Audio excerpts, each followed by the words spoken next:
La charla que me pidieron es gestión pública en territorios mineros, lecciones aprendidas y tareas pendientes. Generalmente se hace la reflexión de cuánto impacta en el desarrollo económico los recursos fiscales generados por la minería, específicamente el canon minero y la regalía minera.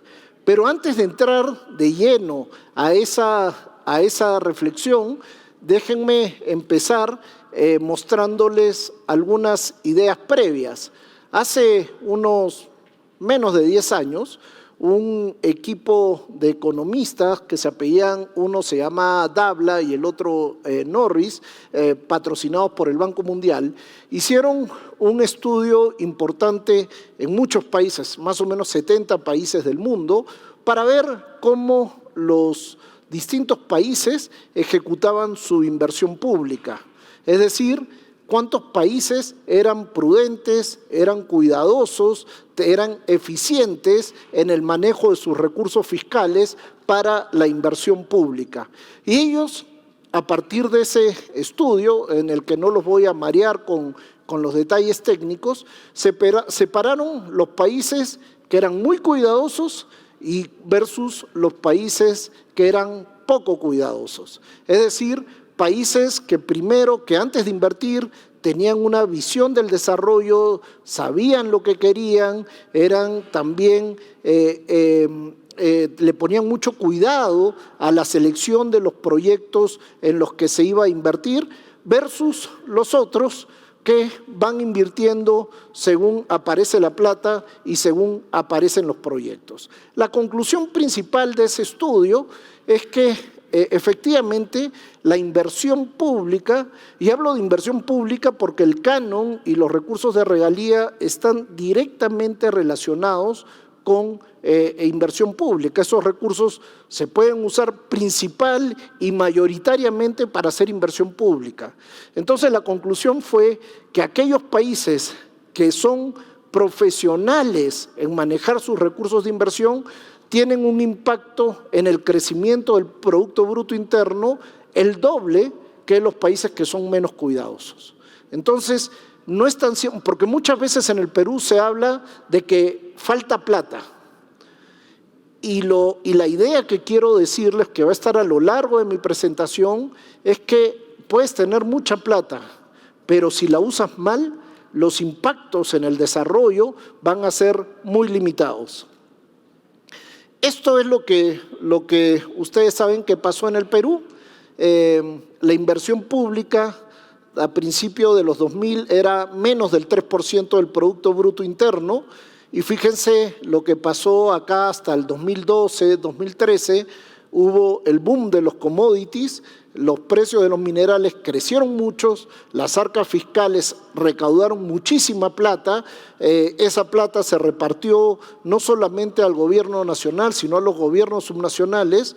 Antes, en esta época, y eso es importante saberlo, cuando la inversión era del orden del 3%, todavía 2/3 de la inversión pública se manejaba desde Lima, desde el gobierno nacional.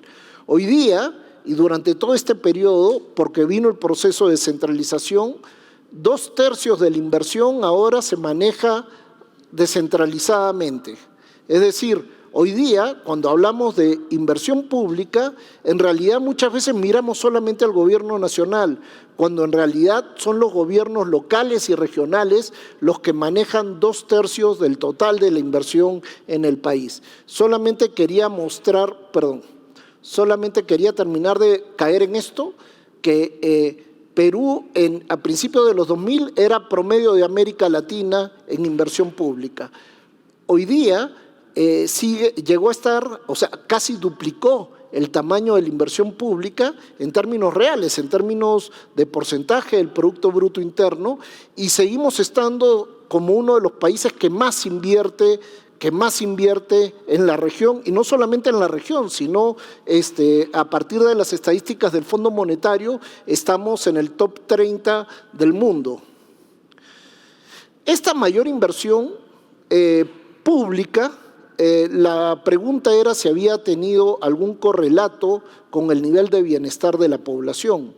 y hay un profesor de la Universidad del Pacífico que se llama Enrique Vázquez, que hizo un trabajo donde correlacionó inversión pública con brechas y pobreza multidimensional.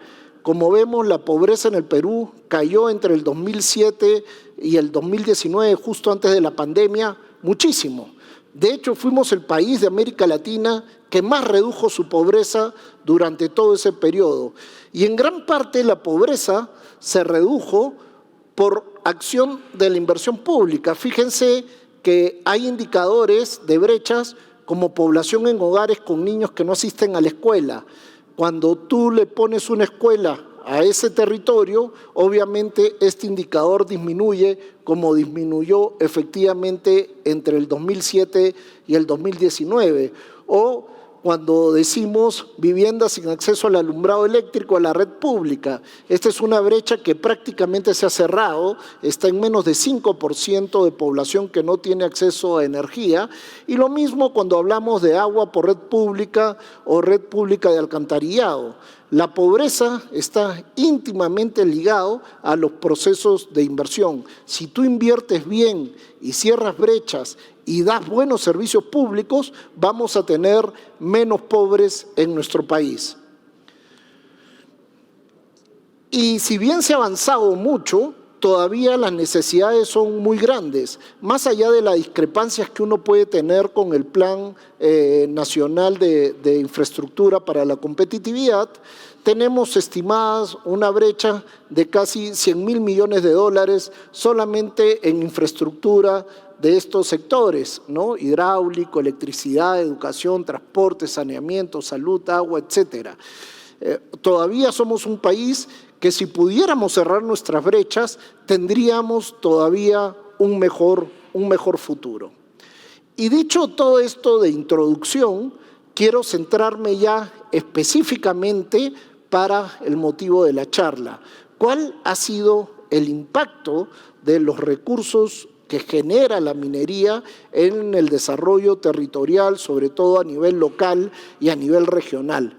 Estas son las rentas que año a año han sido transferidas a los gobiernos subnacionales, solamente por canon y regalía minera. Acá he sacado lo que es hidrocarburos, canon pesquero, canon forestal, una serie de transferencias que reciben los gobiernos subnacionales, que juntas duplican esta cifra.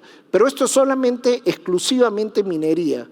Y fíjense que el 2021 se batió el récord de transferencias hacia los gobiernos subnacionales en millones de soles por concepto de canon minero y regalías mineras. Ustedes saben también que parte importante de las regalías mineras se van al gobierno nacional. Eso no está considerado acá. Acá es solamente lo que va a los gobiernos subnacionales. Lo importante es caer en la cuenta que estas rentas son fluctuantes, fluctúan de acuerdo principalmente a los niveles de producción, más inversión minera, más producción minera y también a los precios internacionales, a más precios, más canon, más regalía. Lo que vemos acá es que en los últimos años tuvimos una reversión del ciclo negativo que había tanto en los precios internacionales y consecuentemente con la producción, y se logró el máximo histórico de transferencias de canon y regalías mineras a los gobiernos subnacionales. Y solamente para que tengan una idea, lo que más incrementó fueron las regalías.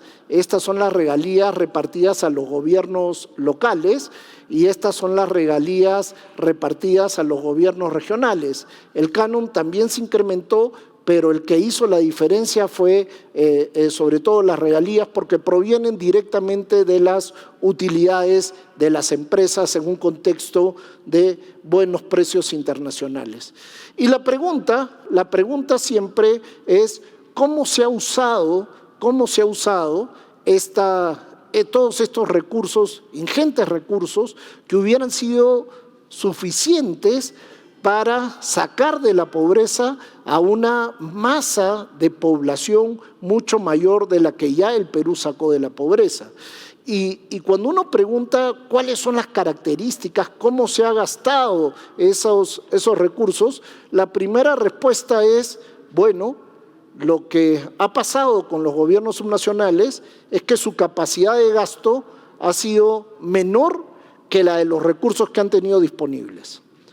Eso, claro, puede ser una mala noticia, pero la verdad es que si esos recursos que ejecutaron los hubieran ejecutado bien, no habría tanto problema en el país y no estaríamos en la situación en la que estamos ahora. El problema es que se gasta poco. Como ustedes ven ahí, acá ven los recursos que fueron dejados sin ejecutar en algunos años puntuales, tanto del gobierno regional como tanto de los gobiernos locales como de los gobiernos regionales.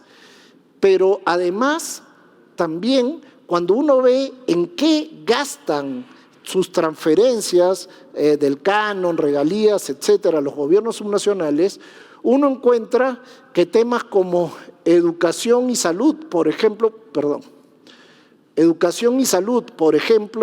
en los gobiernos locales están como bastante abajo, ¿no? En educación 9%, salud apenas 3%.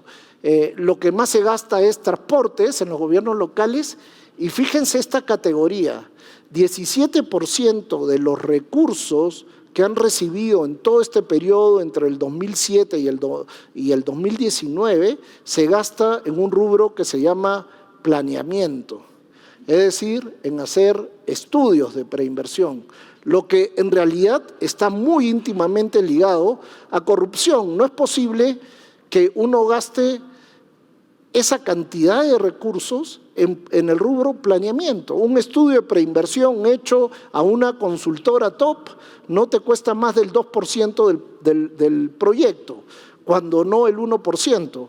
Pensar en 17% significa que están haciendo más estudios de los que se necesitan y probablemente estudios inexistentes que luego no terminan en inversión pública.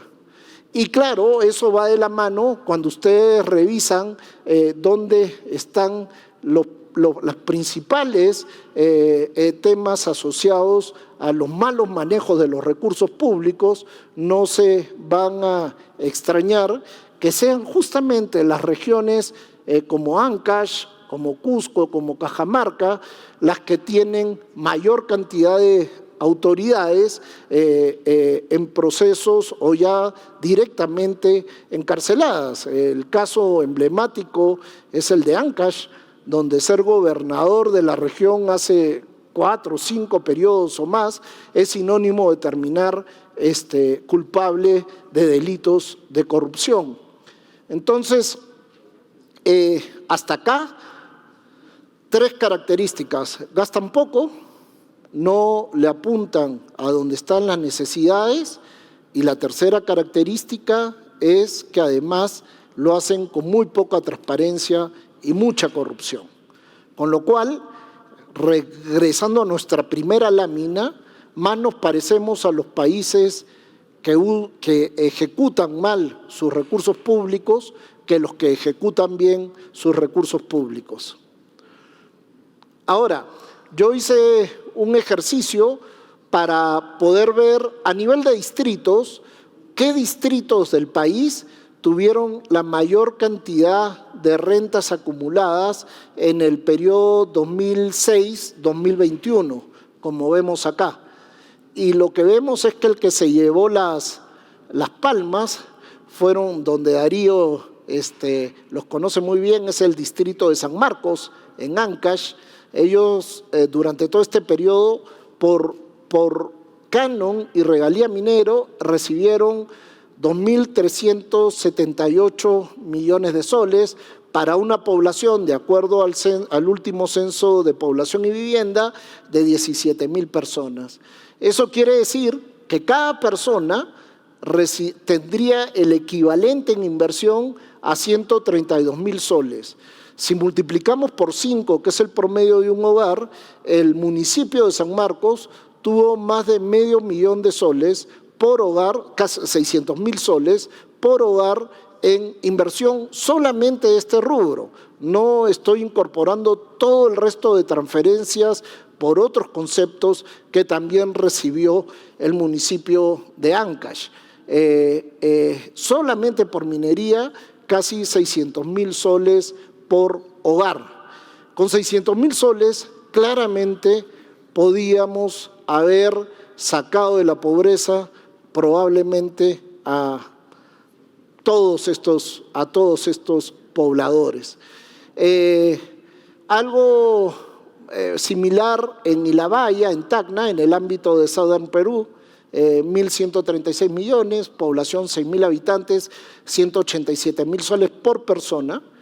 Luego Cerro Colorado, que bueno, tiene mucho más población, 200.000 personas, casi 1.000 millones de soles. En fin, Coronel Gregorio Albarracín en Tacna, 877 millones. Torata en Moquegua, también otra vez Torata, 125.000 soles de transferencias por persona. Hay otro ranking, acá ranqué por quien tiene la mayor cantidad de transferencia acumulada, pero en otro ranking que no lo tengo acá, lo que hice fue quien recibió la mayor transferencia per cápita, acumulada per cápita. Y hay distritos que tienen poca población y menos canon, pero muy poca población, y que han recibido casi 250.000 soles por persona.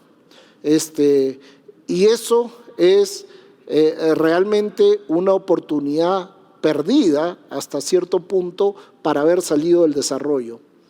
¿En qué gastan estos municipios esa plata? Lo primero que quiero decir es que cuando uno revisa en qué gastaron, son proyectitos. Generalmente la inversión se esparce entre una cantidad enorme de proyectitos en los que muchos de ellos ni siquiera se hacen por contrata, sino que se hacen básicamente por administración directa. Y ustedes saben que la diferencia entre ejecutar por contrata versus administración directa es que en contrata administro un solo contrato al contratista justamente, en cambio en administración directa la autoridad gestiona cientos de contratos, porque tengo que contratar a los obreros, al maestro de obras, al ingeniero, al arquitecto, tengo que decidir en qué tienda compro el cemento, a quién le compro el fierro, etcétera, etcétera. Lo que tenemos hoy en día a nivel de gobiernos subnacionales es una tremenda informalidad y poca transparencia, porque justamente el último informe que salió de Contraloría de la República, donde identifica 22.000 millones de soles en proyectos detenidos y abandonados, la mitad de eso corresponde a gobiernos locales que ejecutan por administración directa. Y entonces el gasto se esparce mucho y lo que vemos es que, por ejemplo, en San Marcos, en todos estos años, ¿cuáles fueron sus principales proyectos de la municipalidad? El primero es mantenimiento de la infraestructura pública por 538 millones. No hay mayor detalle en la contabilidad, seguramente mantenimiento de carreteras, que es lo que más usan. Pero cuando uno va, por ejemplo, a Huaraz, encuentra que la carretera claramente está, que es su única salida a la costa, está en condiciones bastante malas, aunque ahora se está rehabilitando. La segunda categoría de gasto es esto que ellos llaman recuperación de servicios ambientales, instalación de sistema forestal y conservación de suelos, donde hay mucho gasto corriente, compras plantoncitos y luego los siembras con casi nula sostenibilidad. Y lo tercero, como ya les adelantaba, estudios de preinversión. uno no entiende mucho que el principal municipio, sus tres principales rubros de gastos hayan sido estos tres. Y luego vienen muchísimos proyectos chiquititos que no tienen impacto en el desarrollo. Y si nos vamos al segundo en mayor monto, que es Ilabaya, también carreteras, siempre en infraestructura, en mantenimiento, no en ampliación de carreteras nuevas o no infraestructura, sino más orientado a algo muy parecido a gasto corriente. Y un tercer rubro que llama la atención es administración de deuda interna. Yo he trabajado 20 años de mi vida en administración pública y jamás me había topado con que administrar la deuda interna de un municipio representara el 8% del ingreso total por transferencias mineras. Luego tenemos Cerro Colorado, acá su principal inversión, un sistema integral de drenaje pluvial, un mantenimiento de infraestructura pública y mantenimiento de vías locales. Esos son los principales proyectos de estos tres municipios. Y cuando vamos a dos más, solamente para tener una mayor amplitud, mantenimiento de infraestructura pública, segundo rubro en Coronel Gregorio Albarracín, ampliación y equipamiento de la infraestructura del estadio municipal, que es algo que ustedes ven en todo el Perú, en Echarate, en San Marcos, en La Encañada, en fin, los estadios de fútbol, las piscinas temperadas, los palacios municipales y un largo etcétera de infraestructura que dan una sensación de bienestar de corto plazo, pero que no le afecta la calidad de vida, sobre todo de las futuras generaciones que más carecen de servicios básicos. Y luego en Torata vemos también los tres rubros de gasto: mantenimiento de infraestructura pública, y acá algo que tiene que ver con esta modalidad de administración directa de la inversión, que es mejoramiento, implementación del servicio de maquinaria y equipos para que ellos mismos ejecuten los proyectos de inversión. Y luego ya, en tercer lugar, educación, mejoramiento de la infraestructura primaria y secundaria. Lo que quiero decir y reforzar esto, es que si toda esta plata la hubiéramos destinado a infraestructura social, donde están los tres rubros, salud, educación, agua y saneamiento, los que impactan directamente en capital humano, o en infraestructura productiva, carreteras que sí lo hacen, en carreteras, caminos sí lo hacen, pero acceso a energía, agua, electrificación, etcétera, probablemente hoy día tendríamos una cara de estos territorios bastante distinta a la que tenemos hoy. Bueno, sí, como les digo, sí han bajado algunas brechas. San Marcos ha bajado la de alumbrado eléctrico en la red pública del 35% al 13%, de la red pública de alcantarillado. Fíjense, antes de la minería, 75% de la población no tenía red pública de alcantarillado, ahora solamente no la tienen 5%. Abastecimiento de agua por red pública de 21% a 2%, ahí ha habido un mejor comportamiento. Y Ilabaya todavía mantenía, ojo, la última data es al 2017, no tenemos data más reciente porque el censo último fue el 2017, pero en general lo que quiero decir es que ha habido, sí, se han cerrado algunas brechas, pero lo importante luego es ver también cuál es la calidad de esas brechas, porque yo puedo tener una conexión de agua en mi casa, pero abro el caño y no sale agua, o solamente sale por horas, y la otra cosa es que el agua pueda tomarse, lamentablemente en muchas de estas zonas, por ejemplo, el indicador de cloración de agua a nivel nacional en zonas rurales es solamente del 4%, 4% de los hogares tienen agua clorada en sus casas, 96% no tiene agua clorada en sus casas. Y bueno, acá también algunos municipios con mucha plata que no avanzaron mucho, ¿no? Por ejemplo, Gregorio Albarracín sigue con brechas altas, tanto de alumbrado eléctrico, red pública de agua y red pública de alcantarillado. Y lo mismo en Torata.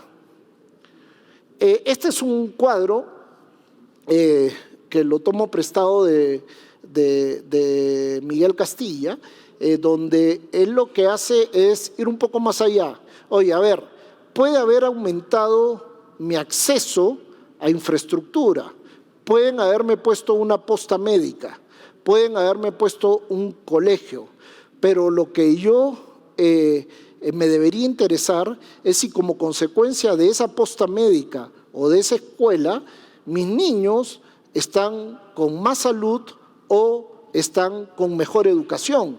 Y para eso tratamos de apuntar algunos indicadores más de impacto de la inversión en infraestructura. Y lo que se encontró acá, se trató de medir, por ejemplo, las competencias en lenguaje de los chicos escolares, tanto en matemáticas. Esa es la prueba de calidad de la educación que tiene el Ministerio de Educación, que la toma en todas las escuelas. Y lo que vemos acá, solo para no marearlos con tanto número, es que si hay una casilla pintada de rojo, eso quiere decir que ese distrito está en el decil, o sea, en el 10% de peor calidad de todas las escuelas del país. Lo que es rojo es estoy en el decil inferior, estoy en la peor calidad del país. Y todo lo que es este verde más clarito, lo que quiere decir es que estoy por encima del promedio, no en el top 10, solamente por encima del promedio. Lo que hubiéramos esperado es que con tanta plata hubiéramos tenido todo este mapa verde, ¿no? Pero no lo tenemos verde. Estos medio naranjas son más bien que están por debajo del promedio, pero no en el decil inferior. Fíjense, en Moquegua, en el ámbito de Quellaveco, ese de lenguaje, 11.9%. O sea, eso quiere decir que sobre 100 puntos yo saqué el 11%, ¿no? Casi 11, pero no en escala de 0 a 20, sino de 0 a 100. Zafranal, en el área de influencia de Zafranal, en Arequipa, en Apurímac, en la zona de Los Chancas. Lo mismo pasa con la anemia. Hubiéramos esperado que tanto anemia como desnutrición crónica infantil en los territorios con mucho dinero, con mucho canon, sean indicadores básicos de capital humano que disminuyan, pero como ustedes ven, si bien hay algunos que están encima del promedio, todavía hay muchísima anemia y situación de desnutrición crónica que ubica a la mayor parte de distritos por debajo del promedio nacional. Y luego también en vivienda, en electricidad, en agua, hay todavía mucha mala calidad de lo que se termina invirtiendo. Esto es no los quiero marear con eso, es un estudio que hicimos justamente para la Sociedad de Minería, para ver impactos econométricos de qué hicieron los gobiernos regionales y locales con la plata. Y lo que se ve acá, no los quiero marear con la estadística ni con los coeficientes de significación, pero lo que se encuentra es que ¿tuvieron un impacto en infraestructura positivo? Sí, sí. ¿Menor que el que se esperaba? Sí. O sea, invirtieron en infraestructura, menos de lo que hubieran podido, sí, pero ahí está la infraestructura. Eso garantizó que haya más acceso a energía, más acceso a agua más acceso a una posta médica o más acceso a una escuela. Eso te lo bota la econometría. Menos de lo que esperábamos, sí, pero ahí está. El problema es el siguiente. Si como consecuencia de yo tener cerca una posta médica, un colegio o una conexión domiciliaria de agua, mi hogar está mejor. Y ahí lo medimos por índice de desarrollo humano, por ingreso familiar promedio, por esperanza de vida. Y ahí el impacto de haber tenido plata por el canon versus no haber tenido plata por el canon es así de chiquitito. Sí hace la diferencia, pero casi nada. Es casi el haber tenido plata versus no haber tenido plata, no hace la diferencia en esos indicadores que les estoy mencionando respecto de los que no tuvieron plata del canon, no respecto de una situación estática. ¿Qué quiere decir? Que tenemos en el país un serio problema, y lo hemos vivido en la pandemia, de que tenemos centros de salud de todos los niveles desatendidos, mal organizados. Nosotros hicimos un estudio hace poco en Yacuabamba para ver el centro de salud y para empezar no tenía médico. Tenía 3 enfermeras y un técnico odontólogo. Eso era todo lo que tenía para una población de aproximadamente 15.000 personas. Y por lo tanto, todas estas evidencias nos llevan a pensar que hay cosas que no estamos haciendo bien en el país. Toda esta plata los economistas han acuñado un término que se llama la maldición de los recursos naturales, que es, tenemos recursos naturales muy valiosos, pero finalmente no terminan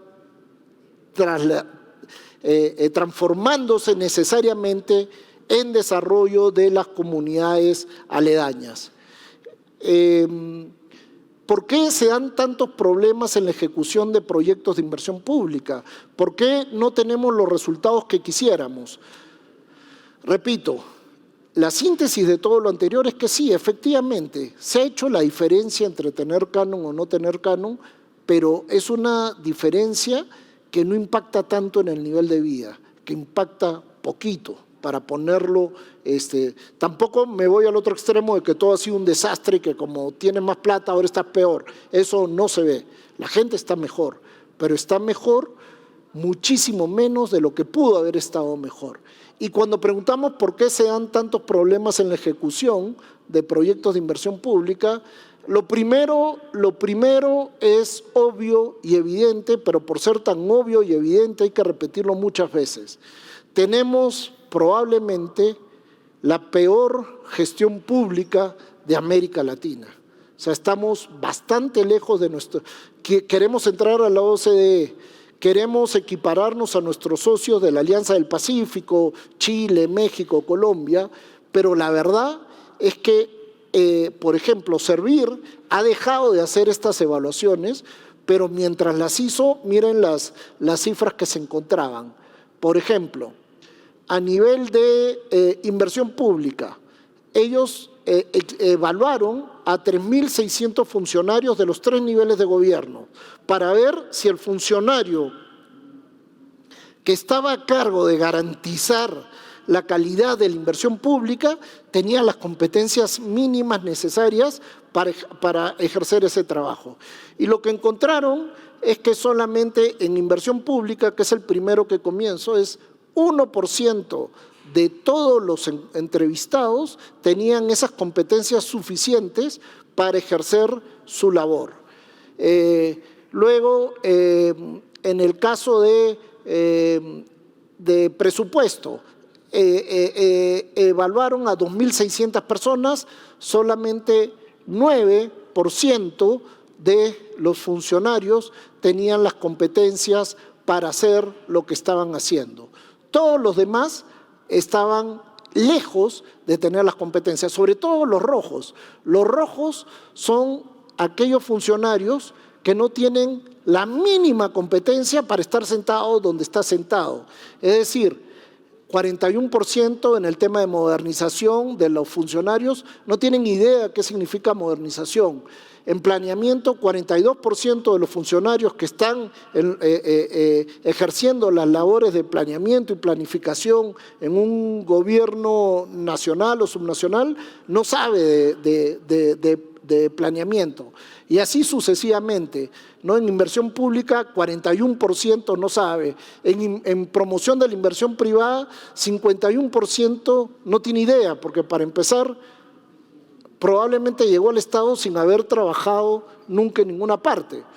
Y eso es una de las cosas que nos dicen las evaluaciones de Servir. Tenemos una ausencia muy notoria de capital humano especializado en los gobiernos, en general, en toda la administración pública, en cualquiera sea su nivel. Y claro, acá lo que he hecho, y no lo voy a aburrir con todo, sino solamente mencionarle algunas cosas. Déjenme regresar.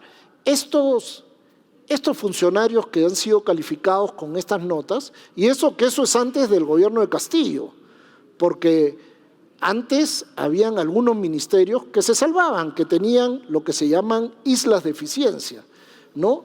Pero ahora ha sido terrible. En esta repartija de ministerios pagando favores políticos, cada ministro que ha llegado con 100 o 200 currículums bajo el brazo, sacando 100 o 200 funcionarios públicos de cada sector que tenía por lo menos un aprendizaje acumulado.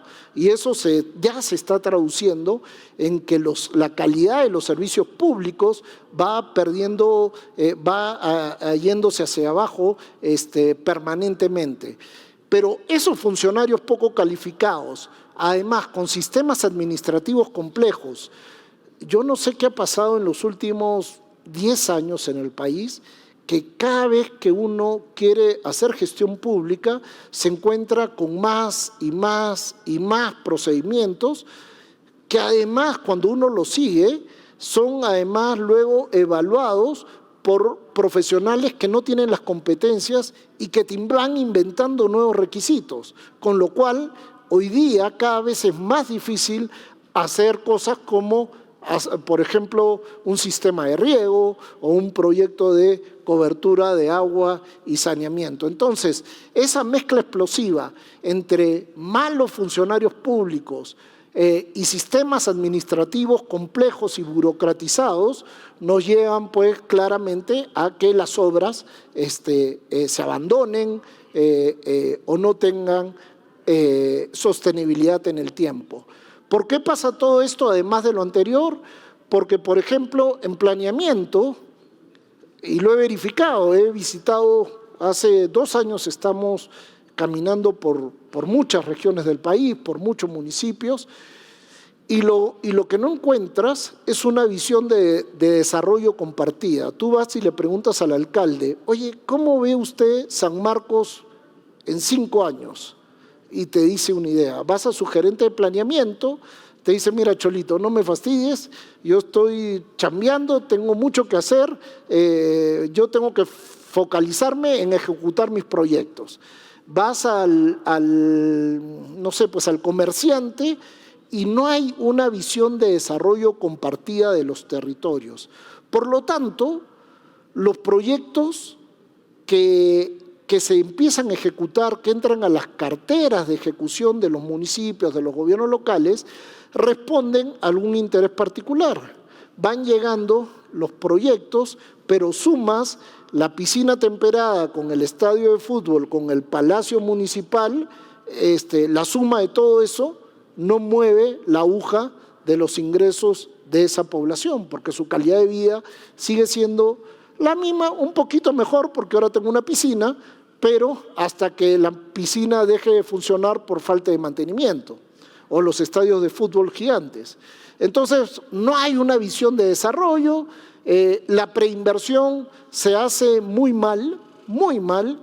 En los estudios de perfil y de factibilidad, las fichas, son, la verdad, inejecutables. Ya lo habíamos visto porque algunos municipios gastan mucho en preinversión, porque como no pueden contratar por gasto corriente, te contrato a ti como asesor mío, te doy chamba, pero te pago X mil soles todos los meses. Tu entregable es un estudio de perfil. Se meten al banco de proyectos, sacan uno, le cambian el título, algunos numeritos y entregan como producto. Por eso el banco de proyectos se ha llenado de proyectos que son inejecutables. Hay limitadas capacidades de técnicos y profesionales, estadística es muy difícil. La información de la ENAO, por ejemplo, no es significativa a nivel de distritos, no me sirve, tampoco es significativa a nivel rural, tampoco me sirve, y tengo lo más cercano es el Censo de Población y Vivienda del 2017. Los procesos de contrataciones y licitaciones ya se los mencioné, son muy malos. Los alcaldes, cuando hacen por contrata, direccionan muchas veces al ganador, o si no, me evito problemas y voy directamente a administración directa, y eso me da muchas posibilidades. Hace poco escuché a un gobernador de una región del sur decir orgulloso en un foro como que él era el principal contratante, él era el principal generador de empleo en su región, porque por cada proyecto que hacía por ejecución directa, contrataba a X cientos de personas, ¿no? Y a eso nos lleva a una situación bastante complicada. Por lo tanto, si no tenías una visión de desarrollo, tus estudios de preinversión están mal hechos, la contratación está también sesgada, obviamente vas a tener problemas en la ejecución, y obviamente el reporte de Contraloría de haber subido a 22.000 proyectos abandonados es una lógica consecuencia de todo lo anterior. Por eso al final los proyectos tienes una linda infraestructura, pero que no generan servicios a los ciudadanos. Dicho eso, conclusiones. Existe evidencia de esta relación directa entre inversión pública y bienestar, crecimiento y desarrollo. Eso existe, está documentado, no solamente a través de modelos económicos como el de Solow, sino con evidencia empírica. La inversión pública puede ayudar de manera importante en el desarrollo.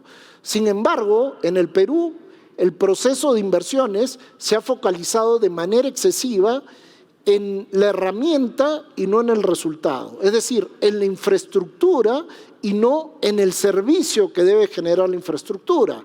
Y por lo tanto, los impactos de todos estos recursos generados por la minería en el desarrollo de las personas ha sido mucho menor del que podría haber sido. Las inversiones públicas, sobre todo a nivel descentralizado, se han caracterizado por, primero, no responder a una mirada territorial de desarrollo. Se ejecutan los proyectos por orden de llegada o porque el alcalde me dijo tienes que ejecutar este proyecto. Segundo, se privilegia el corto plazo y no el largo plazo. A veces, entre hacer un buen colegio con todas sus capacidades y hacer el estadio de fútbol, más rápido, más beneficios voy a tener en mi gestión de 4 años haciendo el estadio de fútbol, porque además ustedes deben haber visto que hasta para inaugurarlo traen a Waldir Sáenz, no sé, pues no conocían a La Padula, pero si no lo traerían también, ¿no? Y eso genera también bastante aplauso de corto plazo. Baja efectividad y baja eficacia en la ejecución presupuestal, ausencia de coordinación entre los niveles de gobierno. No coordinan el gobierno local con el gobierno regional y con el gobierno nacional para poder llegar de la mejor manera complementariamente a los territorios, y por lo tanto al final la calidad y la sostenibilidad de los servicios asociados a la inversión es muy baja. ¿Qué se requiere? Las recetas caen por su propio peso. Primero, Profesionalizar la gestión pública a partir de la carrera meritocrática. Hay una ley del 2014 que obligaba a la carrera pública profesional, así como en la empresa uno selecciona al mejor capital humano que pueda obtener en el mercado.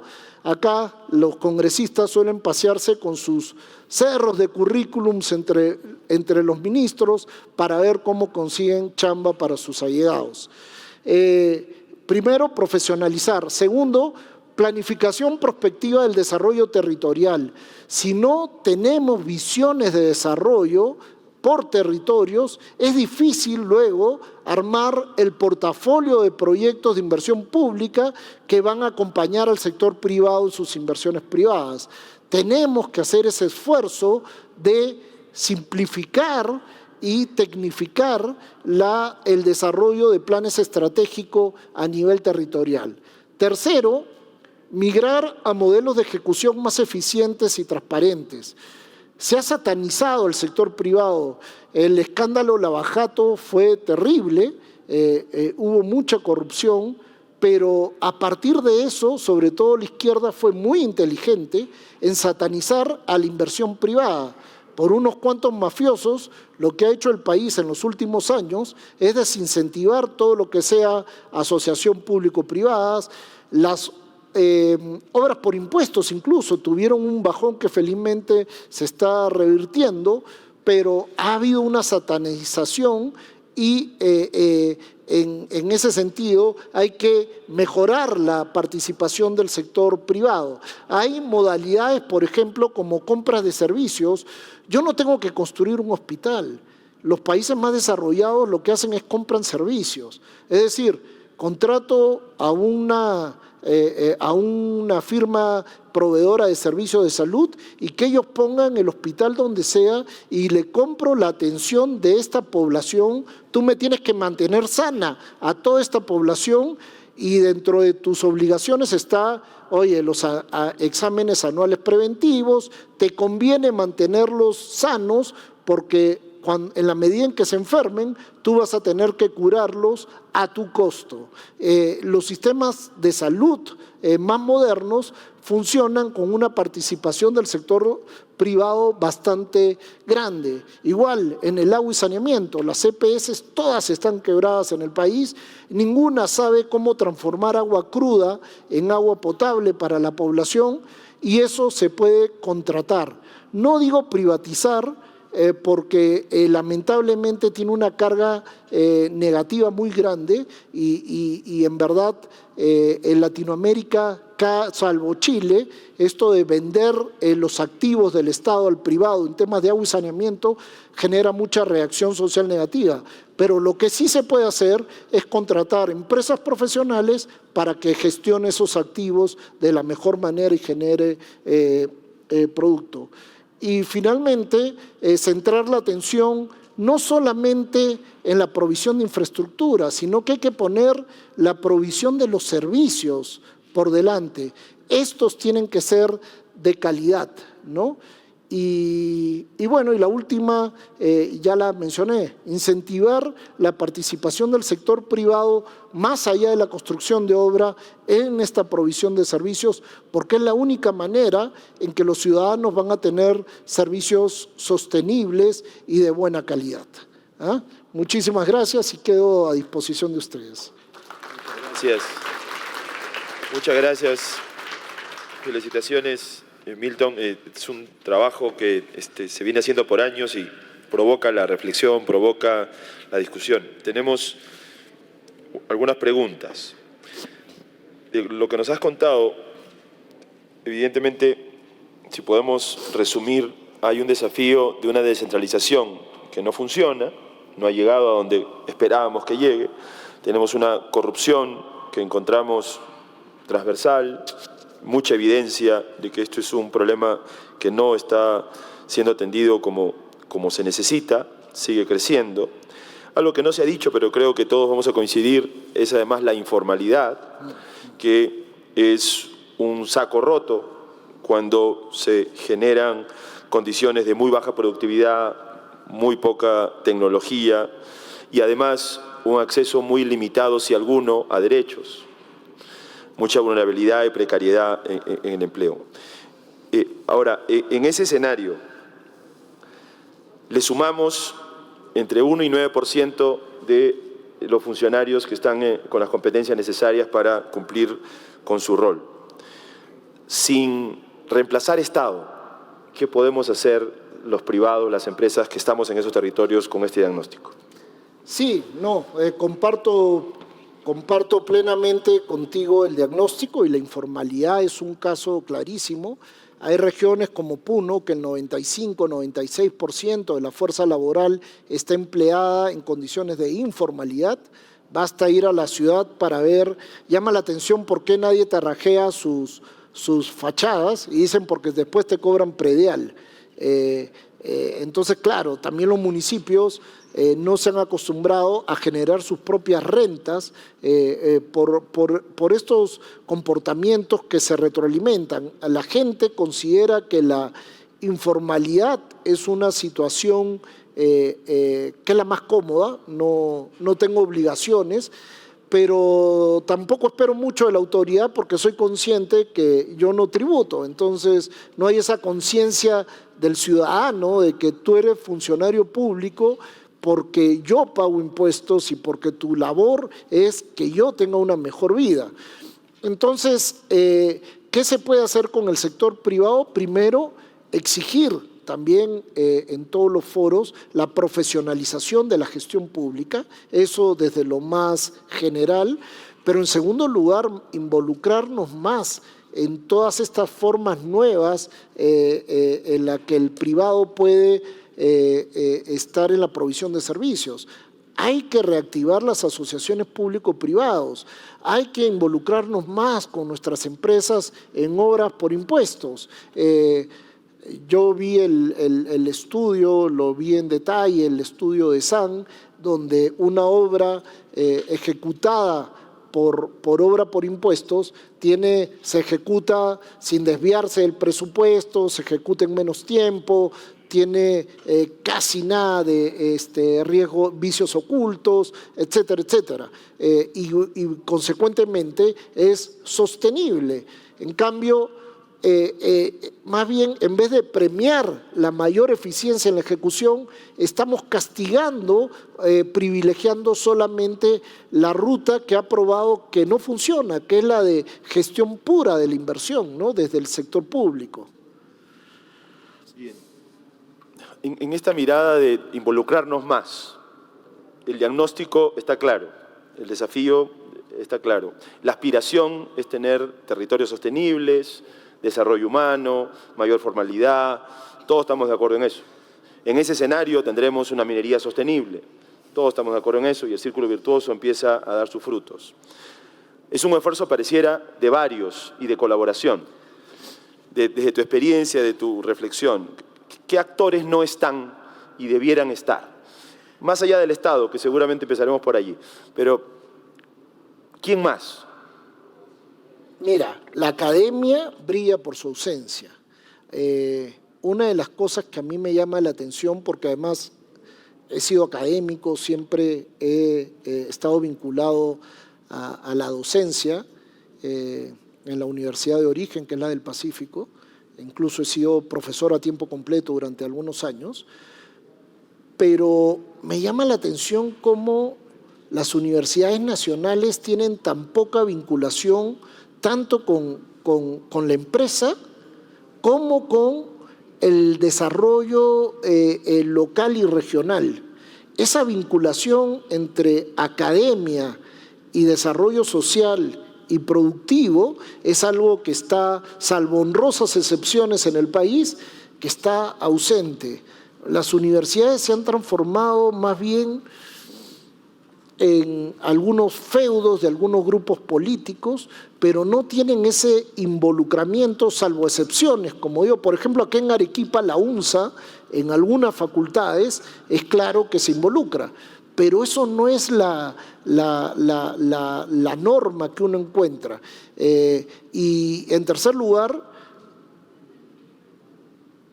algo que no es que un actor que no está presente, sino que yo creo que el sector privado debe involucrarse más en política, en política activa. En el Perú se ha cumplido esa profecía de que dejémosle la política a los peores, y se la dejamos a los peores. Y si se la dejamos a los peores, no esperemos que los resultados sean los mejores, obviamente. Y yo sí creo que el sector privado debe apostar más abiertamente por también la consolidación, ayudar a la consolidación de partidos políticos con mirada regional que hagan la diferencia.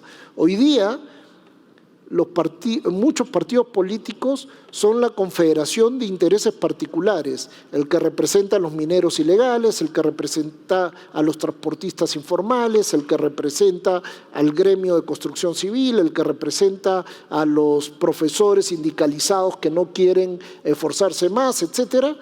Y si ves todos los partidos, todos tienen esa configuración. No hay partidos que tengan gente que ponga el interés común por delante y no el interés particular. Si no nos involucramos en política también, vamos a seguir dejándole la política a los peores. Muchas gracias, Milton. Sin duda un desafío. Aquí conozco a algunos que de repente se pueden animar. Es un desafío grande. Muchas gracias.